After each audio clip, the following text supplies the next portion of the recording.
Assalamualaikum warahmatullahi wabarakatuh. Alhamdulillah, syukurillah, la haula wala quwwata illa billah. Hadirin Mustafa Muhammadin sallallahu alaihi wasallam wa ala alihi wa sahbihi. Syarah al-Qur'an jalan syarah al-Qur'an abana wa ummahatina wa jaddatina masyayikhina wa li jami'il muslimina wal muslimat wal mu'minina wal mu'minat al-ahya'i minhum wal amwat. Khususan ila Sayyidina Ahmad Hashimi wa ala الفاتحة. أعوذ بالله من الشيطان الرجيم. بسم الله الرحمن الرحيم. الحمد لله رب العالمين الرحمن الرحيم مالك يوم الدين. إياك نعبد وإياك نستعين اهدنا الصراط المستقيم صراط الذين أنعمت عليهم غير المغضوب عليهم ولا الضالين آمين. Kita lanjutkan pembahasan kitab Mukhtarul Hadis di hadis yang ke-136. Ini sudah belum ya kemarin ya? 136. Bismillahirrahmanirrahim. Idza akala arikal mangan sapa hadukum salah siji sira kabeh ma jamaatin sertane jamaah.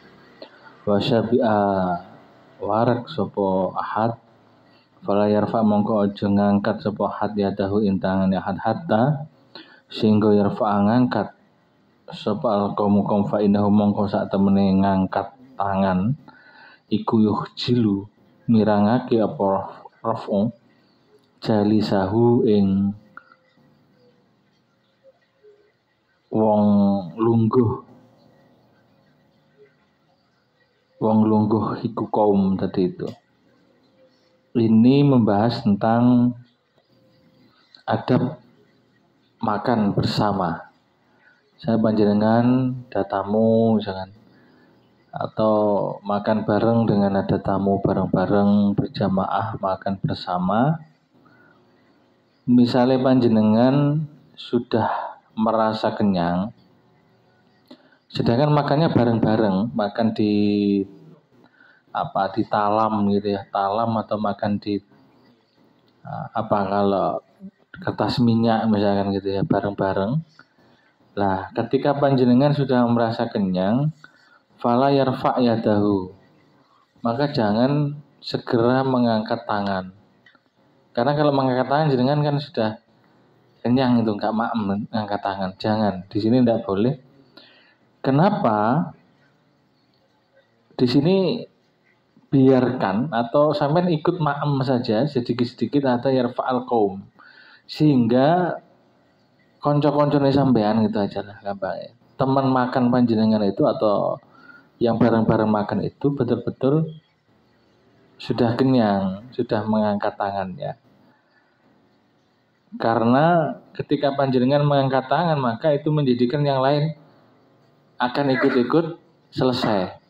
Sedangkan bisa jadi temennya itu belum kenyang. Karena kan perutnya orang itu beda-beda. Ada yang 10 kali puluhan sudah kenyang. Ada yang sampai 30 puluhan itu belum kenyang. Nggak tahu kalau panjenengan ini masuk yang di mana. Paling yang 10 puluhan sudah kenyang. Ya. Karena hanya sedikit nasinya. Ini adab ini tata krama untuk ketika panjenengan makan bersama.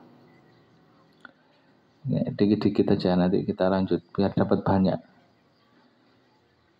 Hadis yang berikutnya, idza hajjar rujulu, idza hajja arikalane haji, sapa arrajulu wong lanang bimalin kelawan bondo, haramin kang haram, faqala mongko ngucap sapa rajul labbaika Labbaik yang lafat labbaik. Qala mongko jawab sapa Allah lahu maring rajul azza wa jalla la labbaik wala sa'daik. Ini membicarakan tentang orang yang haji memakai uang haram. uang haram ini ya cara mendapatkan uangnya haram.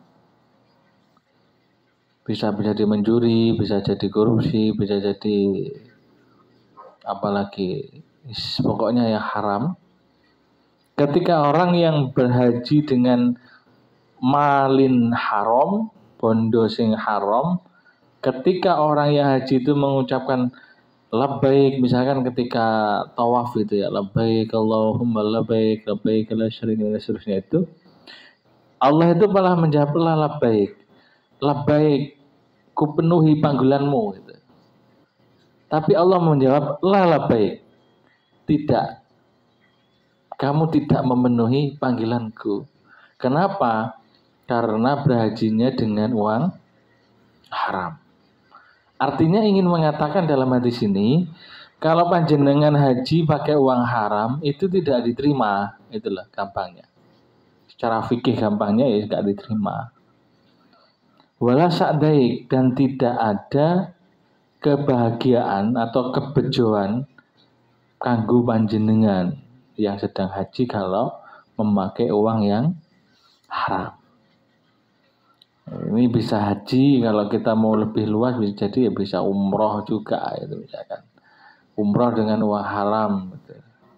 Untuk menutupi kekurangan uang curiannya agar kelihatan alim, kelihatan soleh gitu, berumroh.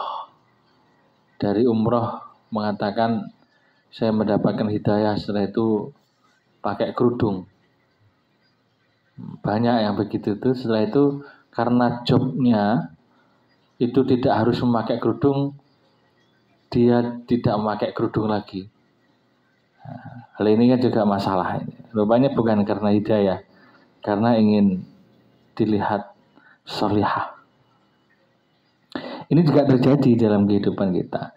Maka kita harus berhati-hati kalau kita haji pakai uang yang halal. Halal cara pencariannya dan seterusnya. Udzkuru ngilingo sira kabeh mahasina ing pira-pira kebagusan. Mahasina mautakum ing pira-pira kebagusane pira-pira wong mati sira, wong mati kabeh itu wong mati.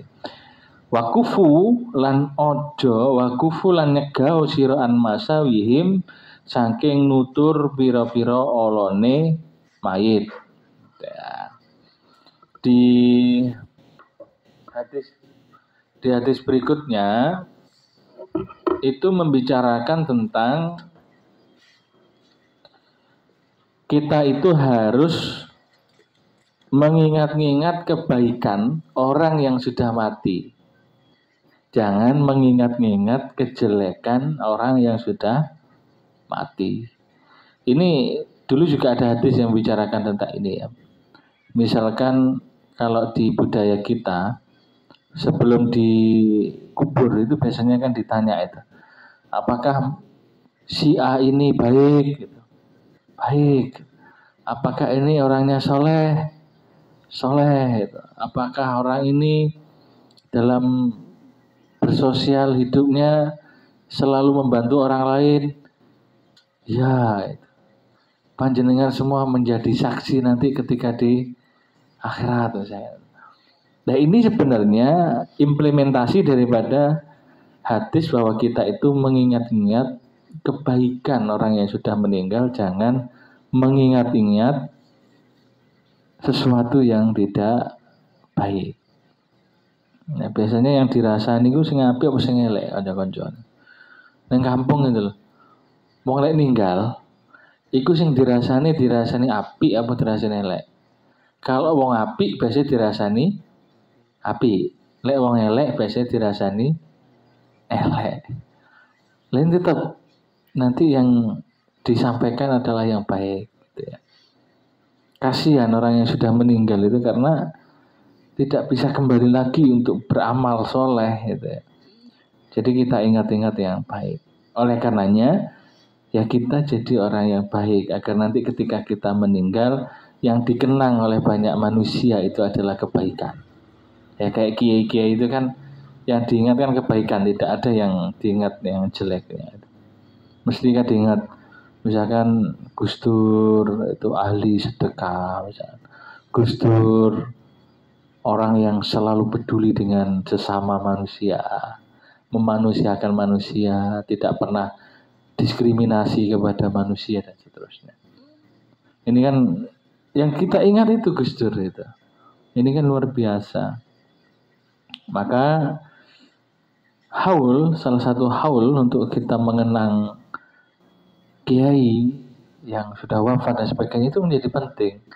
Karena ketika kita mengingat sesuatu kebaikan, kebaikan-kebaikan orang yang sudah wafat itu menjadi satu teladan untuk kita. Bagaimana kita bisa mengikuti. Misalkan kita melihat para ulia, para kiai, para ulama yang wafat itu, saya termasuk yang iri gitu. Irinya begini, apakah kira-kira kita ketika nanti meninggal itu bisa seperti kiai-kiai itu atau tidak?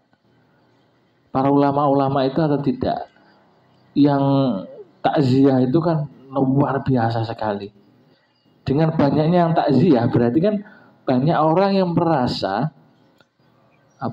ditinggal oleh wafatnya seseorang itu. Kenapa? Karena orang yang wafat itu betul-betul memberikan manfaat kepada masyarakat lain. Lah kita ini nggak tahu nanti ketika meninggal apakah ditangisin orang atau tidak itu. Atau ketika meninggal itu yang takziah apakah bisa dihitung jari atau ribuan orang gitu. Ini saya kira menjadi penting juga untuk kita renungi dalam kehidupan ini. Maka saya kira penting untuk kita berusaha menjadi orang yang baik kepada siapapun. Nah, misalkan kita sudah berbuat baik, tapi ke orang lain itu tidak mau baik, ya sudah tidak apa-apa. Tidak penting itu. Kadang-kadang beban kita dengan nafsu kita ini kan kita sudah berbuat baik, tapi orang lain itu tidak mau baik. Tidak apa-apa.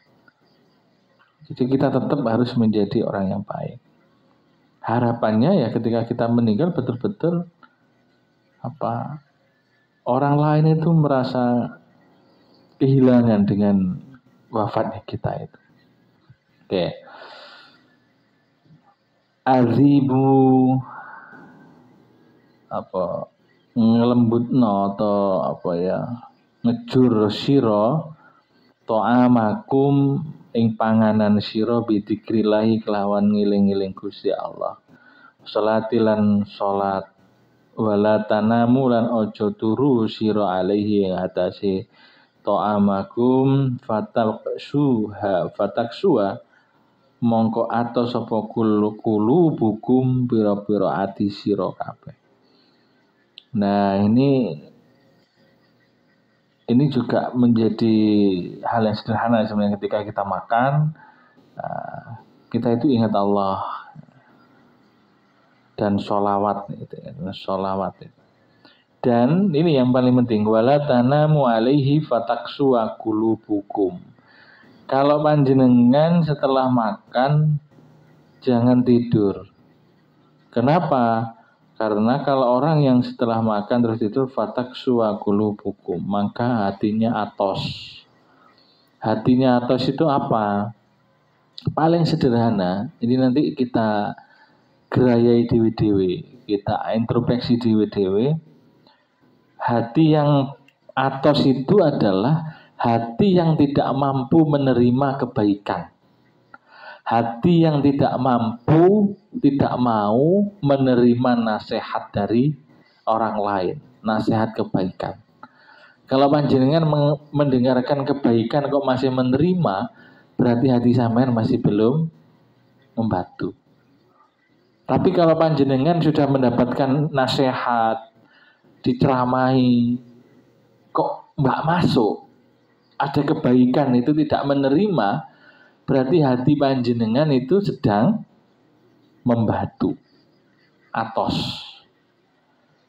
Nah, ya sampai gerai dewe apakah atine atos apa enggak? Atine atosnya bukan karena koyo watu doang enggak. Hati yang atos, hati yang membatu itu ya hati yang tidak mau menerima nasihat baik. Nah, salah satunya jangan tidur setelah makan. Juga nggak baik untuk kesehatan katanya. Oke, di hadis berikutnya ini penting ini. Arba'u te papat da'awatin pira-pira donga doa iku la turadu ora den tolak apa dawat. Ada 4 doa itu ya. Yang donga, wong donga itu ya, orang donga yang itu tidak akan pernah tertolak. Tidak akan pernah tertolak ini. Ini panjenengan nanti kalau pingin nggak tertolak, doanya ini salah satunya bisa diambil di sini.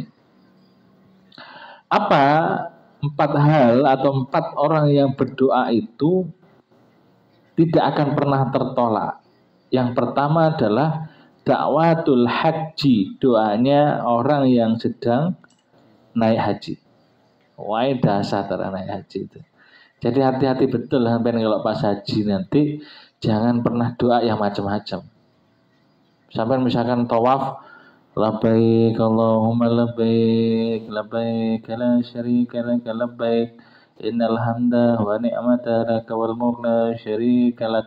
Setelah selesai ning Hijr Ismail misalkan ya, atau di depan Ka'bah sampai ndongone aneh-aneh. Walaupun ada bisikan ndonga rabi papat ora usah ndonga ya. Sampai 4 bener. Ada teman saya kemarin yang haji itu, walaupun ada bisikan itu saya nggak berani berdoa itu. Karena apa? Dakwatul haji itu la turaddu, tidak akan tertolak orang yang sedang haji hatta yarji'a, sehingga orang yang haji itu balik kembali ke tanah asalnya. Maka hati-hati betul doanya orang haji itu. Maka kan kalau kita belum pernah haji, biasanya kita titip doa, ya kan? Lah ini nak dalile iki dalile. Jadi kalau dalile kadang-kadang kan orang kita ini ya, budaya kita, ketika ada yang haji itu kita kan datang, yang mau berangkat itu. Pak, Bu atau siapa itu minta tolong nanti didoakan ini dititipkan. Dan nanti didoakan di sana. Kenapa? Karena dakwatul haji hatta yarji'a itu ratu-ratu tidak akan pernah tertolak. Maka doanya yang baik-baik. Iku mau masono bisikan sing iku mau ojo lah berat nanti. Ya masono bisikan rabi papat wis. Gak ngono sampean itu. Gak gelem gitu ngono ya. Nah, itu doa yang baik. Misalkan doa untuk hidup bahagia, misalkan itu ya, dapat apa itu ilmu yang manfaat dan seterusnya itu. Wah, ini dahsyat sekali orang yang haji itu. Karena orang yang haji itu puncak daripada rukun Islam itu ya haji. Mengapa disimbolkan semuanya putih? Karena orang yang haji itu harusnya setelahnya semuanya harus putih, harus bersih, harus suci. Mengapa orang yang setelah haji biasanya pakai kopiah putih? Nah, saya nggak pakai kopiah putih karena belum haji dan belum bersih lah kira-kira itu, belum suci. Gitu. Nah itu digambarkan bahwa orang yang haji itu memang serba putih. Di situ puncak daripada Islam itu adalah naik haji. Jadi saya kira naik haji itu tidak hanya sebatas ritual fisik. Iya, itu secara fikih harus dilakukan. Rukun haji itu harus selesai semua. Tapi jauh daripada itu adalah perjalanan rohaniah itu yang saya kira menjadi sangat penting. Bagaimana kita betul-betul di situ tidak ada perbedaan harusnya, gitu ya. ketika sudah tawaf, ketika sudah balang jumroh dan sebagainya, semuanya di situ sama. Semuanya ingin mendekat kepada Allah. Apalagi ketika tawaf sudah labbaik Allahumma labbaik la syarika lak.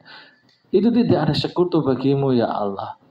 Maka ketika orang yang haji, tapi di situ kalau nggak punya ilmunya, masalahnya begini. Kalau nggak punya ilmunya, haji ketika tawaf itu dikira nyembahnya Ka'bah. Kalau nggak tahu ilmunya. Tapi kalau tahu ilmunya kan enggak begitu. Labbaik Allahumma labbaik ya Allah, aku datang memenuhi panggilanmu. Tidak ada sekutu bagimu. Artinya di situ adalah tauhid. Di situ adalah betul-betul kita mentauhidkan Allah.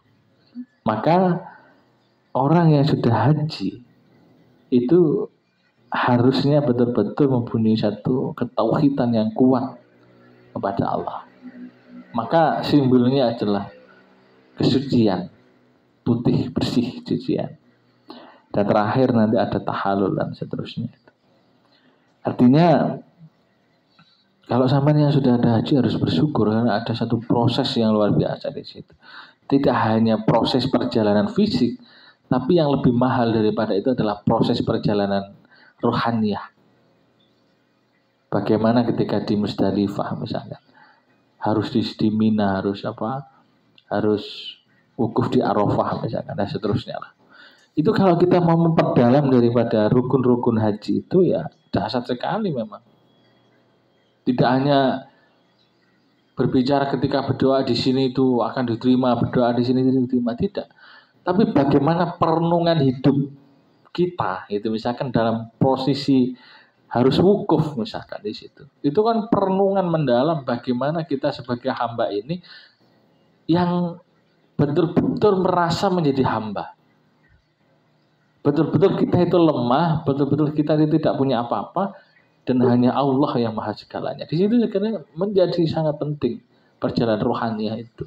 Tidak hanya kita proses haji terus foto, video terus diupload di YouTube, TikTok yang tidak apa-apa, itu menjadi kenang-kenangan, bagian daripada kenang-kenangan jenengan boleh lah gitu. Tapi sebenarnya esensinya tidak hanya itu. Oleh karenanya, ketika orang yang sudah haji pulang itu harus lebih baik. Harus lebih baik. Disitulah yang dikatakan hajan mabrur, hajan yang diterima oleh Allah. Nah, oke, nanti kapan-kapan kita bahas yang haji itu. Da'watul haji hatta yarji'a. Nah, jenengan lek pas haji berdoa karena disitulah surat itu tidak akan tertolak. Yang kedua apa? Wa da'watul ghazi. Dan doanya orang yang perang. Hatta sehingga yasduro menang apa ghazi perang. Saya ini kan harus gak usum perangan ya. Dulu itu mujahid, para mujahid itu yang perang-perang itu doanya orang yang perang itu dahsyat sekali. Saya karena harus nggak usum perangan ya. Ya kalau pada zaman penjajahan ya kita harus perang. Tapi kalau di hari ini kita ini kan nggak perlu perang kita.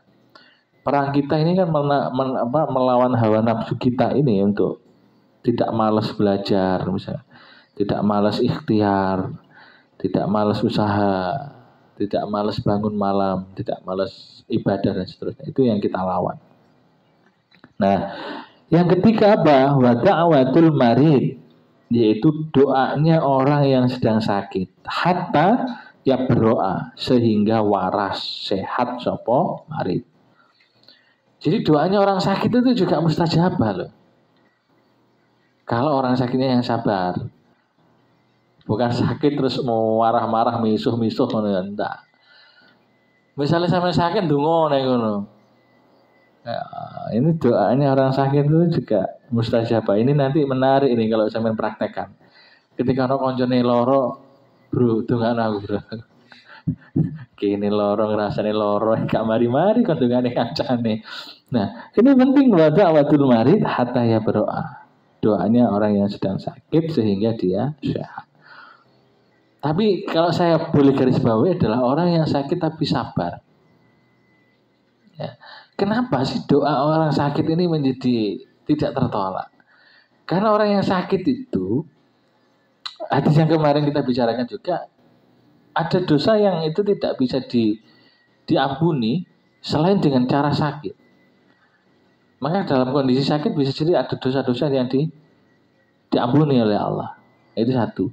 Kedua, orang yang sakit tapi dia bersabar, itu sebenarnya dia sedang dekat dengan Allah. Sampai nggak pernah sakit itu ya roto bahaya. Kayak Fir'aun susu nggak pernah loro.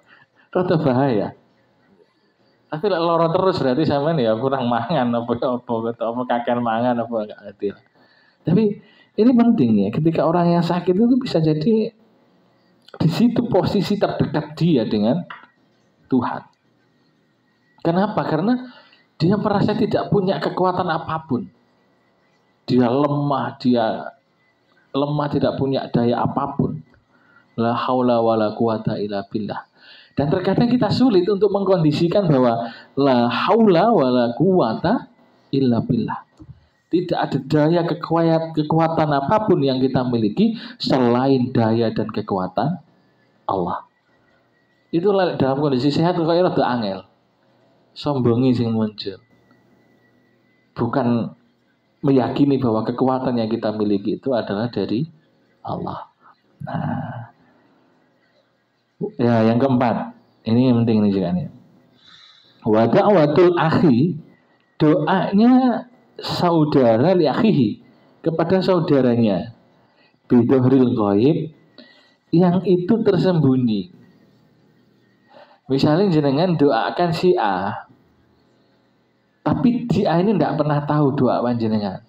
Tapi panjenengan mendoakan terbaik, itu doanya tidak akan tertolak. Doa yang tersembunyi yang mendoakan kepada saudaranya. Ya bisa saudara sekandung, bisa saudara sesusuan, bisa saudara seiman, dan seterusnya. Ini bisa kita doakan. Oleh karenanya kalau kita setelah sholat, kalau bisa mendoakan semua orang Islam. Muslimin dan muslimat, wal mu'minin dan wal mu'minat, al-ahya'i minhum wal amwat, dan seterusnya. Itu doa-doa. Nah, wa asra'u haula'i da'awati ijabah. Dari semua doa-doa itu yang terijabah, yang paling diijabahi, itu adalah da'watul akhi li akhihi bidhohril ghaib. Yaitu doa saudaranya kepada saudaranya, saudara kepada saudaranya, sampai ndongakne ning saudarane dalam kondisi sembunyi-sembunyi, gak ngomong-ngomong. Sampeyan gak usah ngomong, "Bro, mambene tak dongakne lah sampean," ndak usah ngono. Sampeyan meneng-meneng tapi mendoakan. Sampeyan meneng-meneng mendoakan terbaik untuk si dia. Walaupun terkadang si dia tidak pernah membalas doa kalian, kira-kira gitu. Nggak apa-apa. Ya Allah, saya doakan si A menjadi putri yang solehah, hafidhul Quran, dan menjadi istri saya. Tapi sana saya kira juga nggak akan mendoakan kalian karena nggak pinginnya dengan kalian ya. Tapi tidak apa-apa lah. Sampai mengamalkan ini gitulah. Doa yang tidak pernah tertolak itu adalah mendoakan saudara yang lain dengan sembunyi-sembunyi. Bukan mencintai dengan sembunyi-sembunyi lah ya. Tapi mendoakan dengan sembunyi-sembunyi. Nah, ada 4 kondisi ya. Doa itulah doa itu tidak akan pernah tertolak. Nah, wis ngeruh ngene iki kan tinggal gampang aja sampean. Pas kondisi apa sampean akan berdoa itu ya. Baik. Kita lanjutkan. Arba'u man kunna fihi kana munafiqun khalisan. Ada 4 orang yang ketika 4 itu ada di dalam orang itu aja gambarnya. Iku munafiqun khalisan. Yaitu adalah munafik militan, ngono ya. Diartekne ngono. Munafik yang murni. Munafik banget gitu loh, Pak. Jadi kalau ada 4 tanda ini, berarti 4 tanda ini berarti ini adalah orang yang munafik militan, apa yang munafik banget gitu ya. Munafik banget. Karena fihi khoslatun minhunna iku ana fi indaleman khoslatun apa salah fakerti minhunna kanat fihi khoslaton minan naf'a. Kalau ada salah satu tandanya dari 4 itu, berarti dia juga dikatakan munafik. Hatta yada'a, sehingga ninggal sapa man ing khoslatun. Tondo salah satu tandanya itu. Kalau punya 4 tanda, berarti munafik kuadrat ya, munafik banget. Kalau hanya 1 tanda, berarti jika dia munafik, sampai dia meninggalkan 1 tanda itu, berarti dia tidak dikatakan munafik. Gitu ya. 4 itu apa saja? Idza haddasa kadzaba. Ari kalane ngomong-ngomong, cerita-cerita sapa man, kadzaba mongko goroh sapa man. Yang pertama, ketika ngomong, ketika cerita-cerita itu sering berbohong. Membuat cerita-cerita bohong, membuat omong-omongan yang bohong. Bohong itu apa? Bohong itu yang menyampaikan sesuatu yang tidak sesuai dengan kenyataannya. Bisa melihat sendiri siapa yang sering bohong. Itu tanda yang pertama. Kalau orang itu punya tanda 1 itu berarti dia sudah dikatakan munafik. Sampai hatta yada'aha, sampai dia meninggalkan tanda itu. Yang kedua, wa idza wa'ada akhlafa, lan arikalane janji sapa man, akhlafa mongko nulayani janji sapa man. Yang kedua, yaitu orang yang sering berjanji tapi juga sering mengingkari. Kayak lagu gitu loh. Engkau yang berjanji, engkau yang mengingkari gitu. Ini kan sering itu. Dia yang berjanji, dia yang mengingkari. Berarti dia munafik. Ngono ae, gampang ya. Lek ono perempuan dia berjanji mau kau nikahi, terus kok di pertengahan jalan dia itu memilih yang lain, berarti dia munafik. Munafik ini janji-janji tok itu. Iya ya Mas, aku sayang nih sampai Mas.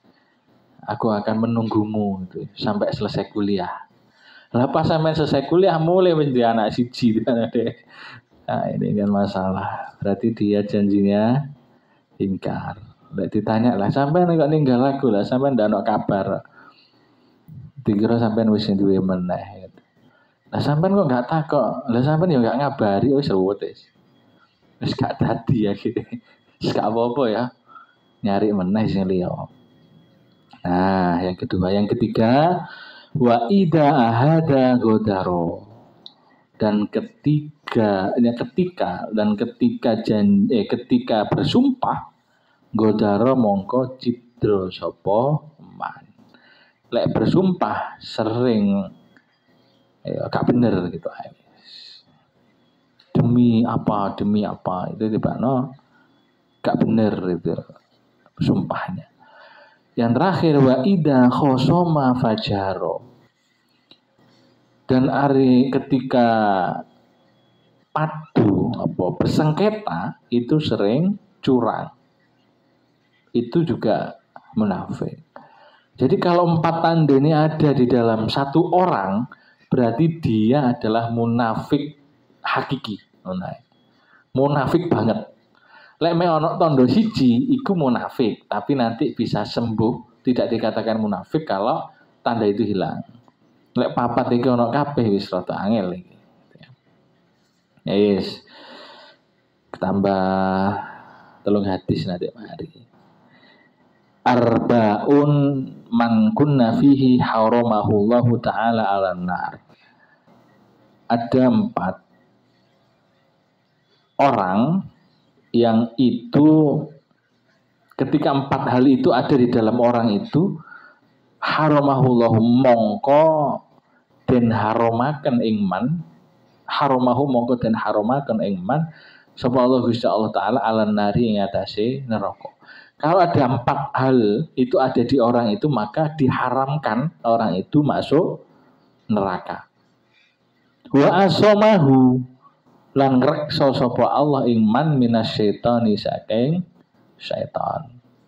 Nah, jadi kalau 4 hal ini ada di dalam panjenengan, berarti jenengan itu haram masuk neraka. Berarti tempatnya neng surga. Dan wa asomahu minasyaitan, dan dijaga oleh Allah dari godaan setan. Siapa itu? Nah, ini man malaka nafsahu hina yarghabu, orang yang ngempet sapa man nafsahu ing nafsune man hina yarghabu, sampai temen sapa man. Nah, ini yang pertama, wahina yarhabu, wedi sapa man, wahina yastahi, lan kepingin sapa man, wahina yaqdhabu, lan bendu sapa man. Jadi orang yang mampu menahan hawa nafsunya, orang yang mampu menahan ketakutannya, orang yang mampu menahan kepinginannya, orang yang mampu menahan marahnya, keinginan nafsunya, ya nafsu yang syahwat yang tidak pas, yang tidak sesuai dengan syariah. Nah, ini dijaga betul gitu lah. Dan dia juga mampu ngempet kepingin sesuatu yang diharamkan, kepingin sesuatu yang dilarang oleh Allah. Dia mampu juga ngempet takut untuk melakukan yang dilarang oleh Allah. Wahina yastahi, lan kepinginannya dilarang, wahina yaqdhabu, lan bendu marah. Jadi mampu untuk menahan marah. Kalau 4 hal itu ada, maka panjenengan tidak akan diharamkan masuk neraka. Wa arba'u man kunna fihi nasyarallahu ta'ala alaihi rahmatah. Dan 4 arba untuk empapat man iku wong ka kunna fihi iku ana fihi iku dalam manasyarallahu, mongko apa gelar atau nyelimuti sapa Allah Gusti Allah alaihi ing atase man rahmatahu ing rahmati Allah.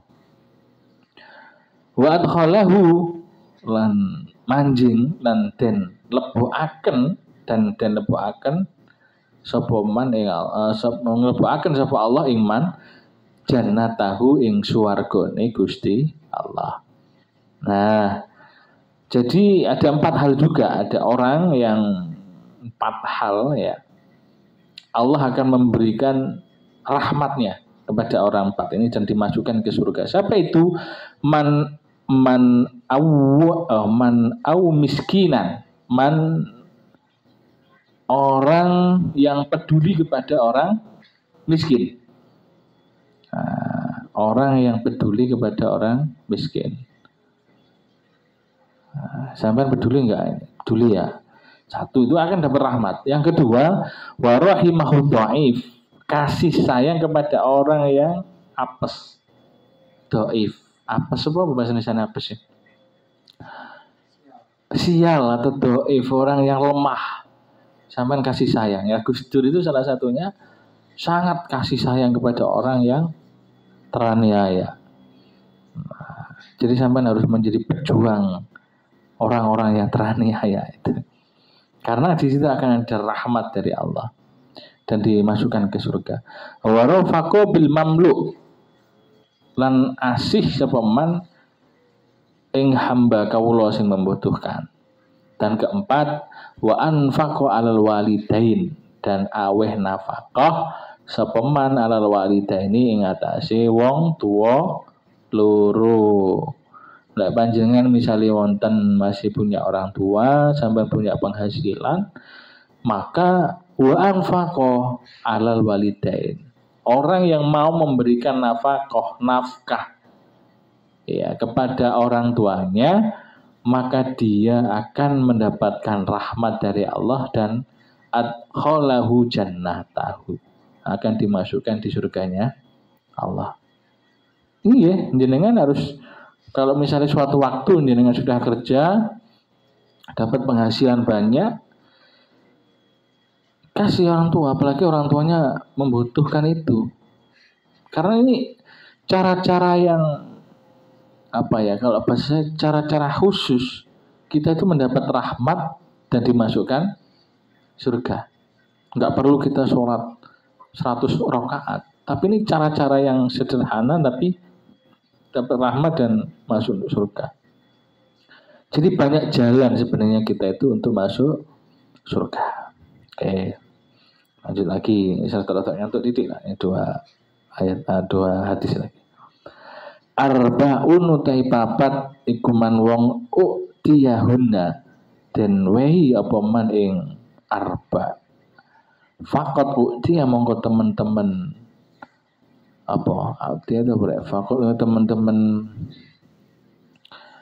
khairat dunia wal akhirah, kebaikan dunia dan kebaikan akhirat. Nyegah ini teman-teman, mampu menyegah bukan menyegah, fakot teman-teman apa ya lisanun dakirun. Oh gini wes, ada 4 orang akan mendapatkan kebaikan dunia dan kebaikan akhirat. Gini wes, ada 4 orang yang akan mendapatkan kebaikan dunia dan kebaikan akhirat. Yang pertama adalah orang yang seperti apa? Lisanun dakir, orang yang lisannya selalu berzikir kepada Allah. Sampean diam-diam zikir Allah, Allah, Allah, Allah. Lisannya sampean selalu dibasahi dengan subhanallah, subhanallah, subhanallah. Astagfirullah, astagfirullah. La ilaha illallah. Tapi menurutku coba banter-banter. Banter-banter ganggu kancane kuliah. Ya, sama terbantar. Lisanul zakir. Jadi lisani selalu berzikir nang Gusti Allah, maka akan mendapatkan khairat dunya wal akhirah. Kebaikan dunia dan kebaikan akhirat. Enak. Sekak modal duit iki. Semek modal lisan tok sampean zikir la ilaha illallah, la ilaha illallah. Utawa maca sholawat utawa maca. Yang pertama itu lisanul zakir, yang kedua adalah wa qalbun syakir, yaitu hati yang selalu bersyukur kepada Allah. Bentuk syukur itu Gusti napa? Hati yang bersyukur itu yaitu adalah hati yang selalu mempunyai sebuah keyakinan bahwa semua yang dimiliki di dalam diri kita itu miliknya Gusti Allah, berasal dari Gusti Allah. Berarti hatinya selalu bersyukur. Mau dapat dikit, alhamdulillah. Dapat banyak, alhamdulillah. Pas susah, alhamdulillah. Susah, alhamdulillah berapa? Ya alhamdulillah. Hati yang selalu bersyukur. Ada juga bahwa cita-cita yang ada kiai alhamdulillah, pokoknya alhamdulillah, itu ada ceritanya. Roh wong ayu ya alhamdulillah, itu. Wong ayu enggak kelamben alhamdulillah. Alhamdulillah kenapa? Karena istrinya enggak koyo ngono. Alhamdulillah. Sampai alhamdulillah kan alhamdulillah iso nginceng. Enggak, hati yang selalu bersyukur, selalu husnudzon kepada Allah. Hati yang selalu bersyukur kepada Allah itu adalah hati yang selalu husnudzon kepada Gusti Allah. Sampean pikir-pikir nang ati panjenengan, sampean koreksi sendiri apakah selalu husnudzon kepada Allah atau tidak. Kalau enggak bukan masuk dalam kategori ini. Wadanun alal bala'i sobirun. Nah, apa ini? Wadanun alal bala'i dan apa? Ketika mendapatkan ketika mendapatkan cobaan, sobirun itu sabar. Nah, dalam kondisi kita mendapatkan ujian, cobaan dari Allah, kita itu sabar. Tetap bahwa Allah itu adalah Tuhan panjenengan, bahwa panjenengan tetap tauhid la ilaha illallah, Jangan sampai kalau kita mendapatkan mendapatkan ujian, justru tidak mampu bersabar. Nah, kalau menjenengan kena cobaan mampu bersabar, maka akan mendapatkan khairat dunya wal akhirah. Wah, enak. Nah, yang terakhir, wa zaujatun la tabghihi khaufan fi nafsiha wala malihi. Wa zaujatun utai bojo apa ya? Bojo lan bojo ya, bojo la tabghihi ora amrih apa ing zauj man khaufan krana wedi fi nafsi ing wala malihi dan ora bondone mana. Istri yang itu manut neng suami ning ngene gampang ya, bukan karena takut atau bondone dan sebagainya, tapi dia memang seharusnya taat kepada suami ngono gampang. Jadi kalau ada perempuan yang selalu taat kepada suaminya, itu tempatnya adalah surga. Khairun dunya wal akhirah. Kebaikan dunia dan kebaikan akhirah. Wah, enak ini. Nah, wis terakhir situ meneh. Luru sih itu tak coba nih. Arba'u te papat iku hakun Allah iku hake atas Gusti Allah an la yudkhilahumul jannah. Apa ora dan lebuaken orang lebuaken sapa Allah ing arba al jannata ing swarga wala yutikohum lan ora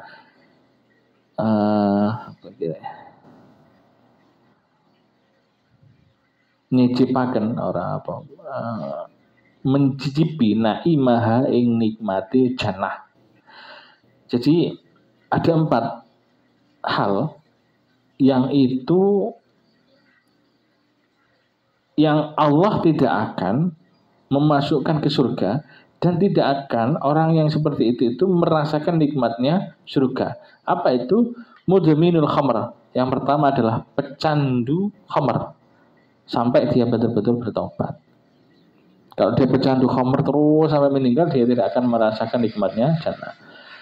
Wa akilu riba, makan orang yang selalu makan riba. Wa akilu mali yatimi bil hak, dan makan bondone anak yatim, memakan hartanya anak yatim. Wal aku liwalidayhi, yang keempat wal aku lan wani liwalidayhi maring wong tuwa lorone. Aman ya wong tuwa lorone. Jadi yang keempat adalah yang tidak akan masuk surga, bahasanya gitu ya. Tidak akan dimasukkan oleh Allah ke surga dan tidak akan merasakan nikmatnya surga orang yang berani kepada orang tuanya. Hati-hati sampai sing nom-nom ya itu apik ke orang tuanya. Sing manut orang tuane, sing sabar kalau berbicara, jangan sampai menyakiti orang tua dan seterusnya. Ini kunci-kunci ini saya kira harus diperhatikan. Yang 145 ini arbaun la yasfa'na min arba'in. Ada 4 hal yang itu tidak akan pernah puas dari 4 hal gitu ya. Ardun min matar, yaitu bumi dari hujan. Bumi itu walaupun udah sebanyak-banyak hujan, bumi itu tidak pernah puas dengan hujan, kurang terus gitu. Wa unsa min dakarin, wong wadon dari wong lanang. Wa ainun min nazar, saking orang yang ningali. Wa ainun dari orang mata, min nazarin dari ningali. Wong ningali kan terus ningali gak pernah puas itu ya. Dan terakhir wa alimun min ilmin, orang yang alim dan min ilmin saking ilmu. Orang yang alim itu kan pasti akan belajar terus, tidak akan pernah puas dengan ilmu yang dimilikinya, dan itu pasti akan terus belajar tentang ilmunya. Wallahu a'lam bishawab. Maulaya sholli wa sallim daiman abada ala habibika khairi khalqi kullihim, habibul ladzi turja syafa'atuhu كل هول من الأهوال متهم يا ربي بالمصطفى بلغ مقاصدنا واغفر لنا ما مضى يا واسع الكرم. Kurang lebihnya mohon maaf. Subhanakallahumma muwaffiq ila aqwamit thoriq. Assalamualaikum warahmatullahi wabarakatuh.